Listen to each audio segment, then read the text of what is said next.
Je vais présenter mes idées en anglais, mais je suis heureux de recevoir vos questions en anglais, en français, ou même hindi et swahili. I'm actually going to present you a very pessimistic answer to the question, but believe it or not, I'm an optimist. And you can ask me in the question period, Monica, how I can do that.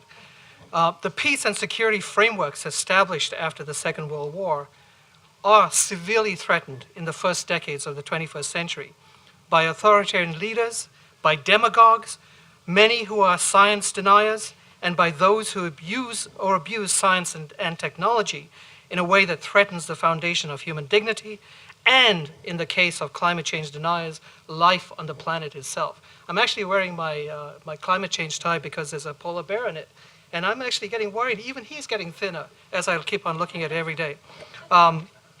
In some of the most powerful countries in the world, these pillars of international peace, security, and faith in evidence-based policies are being overwhelmed by the whims of authoritarian leaders.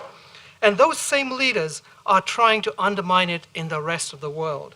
The trend is most obvious with the actions of the Russian President Putin, who, along with his allies in the Middle East, in Syria, in Iran, and others, have been trampling on the most horrific norms of international law and human rights, using some of the benefits of science in the form of chemical weapons, for example.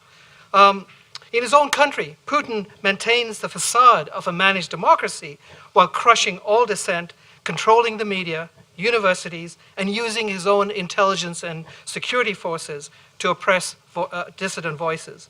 And it's not limited just to Russia, as we know, around the world. He's also extended his reach to the liberal democracies in Europe, promoting and aiding neo-fascist and far-left parties.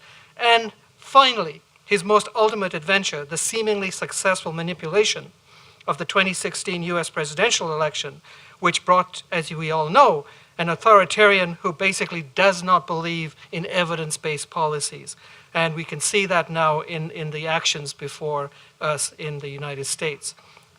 Going to China, it is also using its growing military and economic power to defy the foundational pillars of norms that were built up after the Second World War. And The Economist sums up what's happening in terms of how it's using science and technology with a title from The Economist which goes as follows: China invents the digital totalitarian state. It is using that technology to basically imprison and basically disappear hundreds of lawyers, academics, and pro-democracy activists. He's also using the powers that he now has as a supreme leader in China to essentially use China's economic, scientific, and increasingly military power to assist other authoritarian leaders in Africa, in Asia, and Latin America. Through its own state-owned corporations, it is also using technology to advance what is now known as authoritarian state capitalism. We see that here in Canada with the use, for example, of one of the most powerful technology companies in the world, Huawei, to basically penetrate our own systems, our own democracies. And potentially what we're seeing now is a new form of 21st century colonialism, but this time it's not British. It may not be American for much longer. It's Chinese. Sadly, these new authoritarian leaders have become role models for middle power leaders in formerly Western democratic societies. Hungary is a good example. The Hungarian Prime Minister, Viktor Orbán, has gone so far as to basically say, I want to have an illiberal democracy. I want to discard liberal democracy. And he is using his new authoritarian powers, for example, to crush the independence of academics, including now trying to close down this prestigious Central European University. As if the world needed any more challenges, the challenges to the present state of global knowledge through the use and abuse of advanced technologies like artificial intelligence, mass surveillance technologies, genetic engineering, and semi and fully autonomous weaponry, for example, is really starting to threaten the foundations of the international rule of law, human dignity, and human rights. We see, for example, the most recent example of that was the use of CRISPR to have, if you like, an unregulated gene editing of those twin babies in China, which has set the world on, the scientific world on extreme concern as to where it could lead next.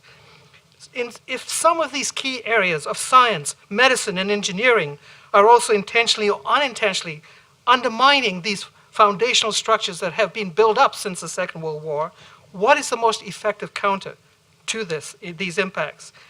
I claim that in Canada and the Western world, the physical and social sciences must meet the challenges of this new world environment of grave menace and disruption.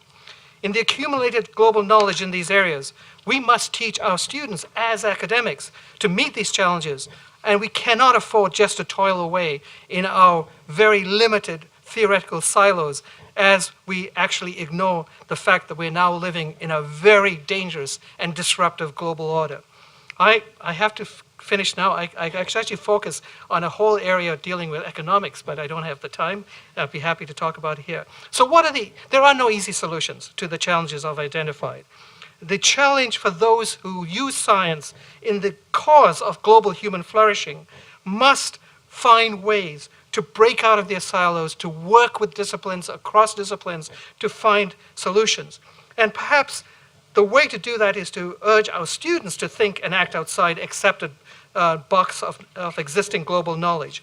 That could take many years, perhaps decades, but it will involve more failures and successes, but it has to start. Finally, there's one area where I think every single academic and university in this country and the world who believe in the democratic rule of law and human rights structures that we have established since the Second World War is to marshal our resources of scientific, political, economic, and social persuasion to shine a bright light on the post-truth fabrications of the demagogues who demonstrate antipathy to evidence-based science and applied policies. Universities must find allies and resources to challenge the falsities and irrationality often accompanied by corruption and fraud perpetrated by the rising number of strongmen around the world who are presently undermining all the great opportunities and the great successes we've had in the world. Thank you.